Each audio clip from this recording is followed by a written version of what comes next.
So for more reaction and insight, we welcome Turkey expert Dr. Eytan Cohen Yanarocak from the Moshe Dayan Center in Tel Aviv University. Thank you so much for your time. An historic moment in the region. We're waiting for the official confirmation out of Sharm el-Sheikh.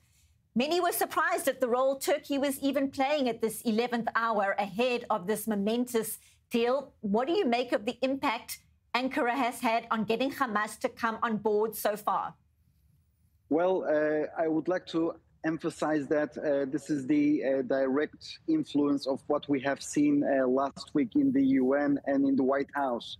Donald Trump crowned Recep Tayyip Erdogan, the Turkish president, as the ultimate deal maker.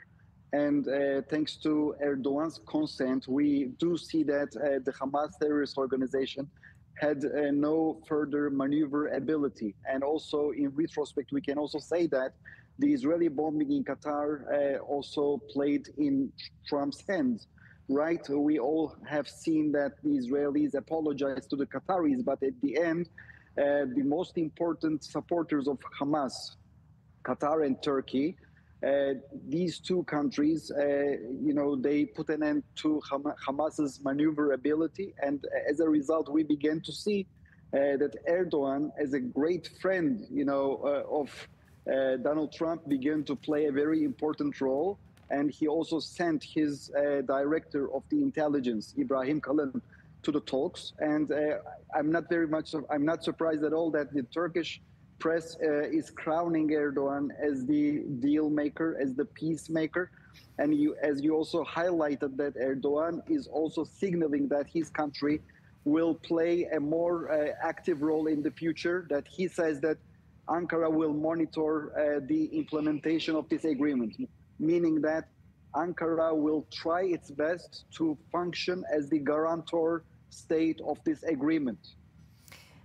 Recep Tayyip Erdogan has been spewing so much hateful rhetoric about Israel and Benjamin Netanyahu specifically, even recently, and then this clear message that he will maintain these efforts to push for a Palestinian state. How concerning is this for Israel when you're hearing Recep Tayyip Erdogan talking about his future role in this very dynamic and ever-changing region as we speak? History is being made right now. Well, this is very complicated for the Israeli decision makers.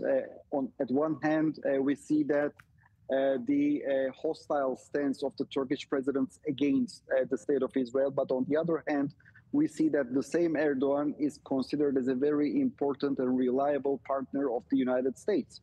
So this is very much dependent on the, on the rhythm that will be dictated by the U.S. president. If the U.S. president will pave the way of the Turkish president towards greater activity in this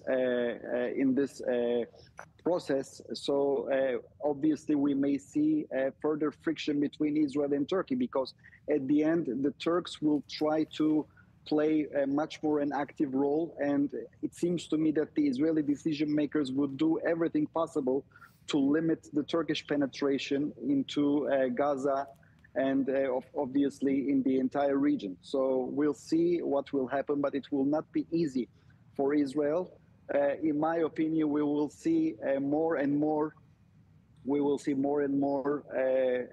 Turkish penetration in the future.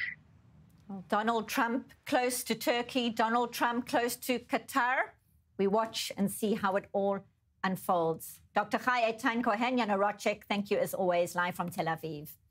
Thank you very much for having me.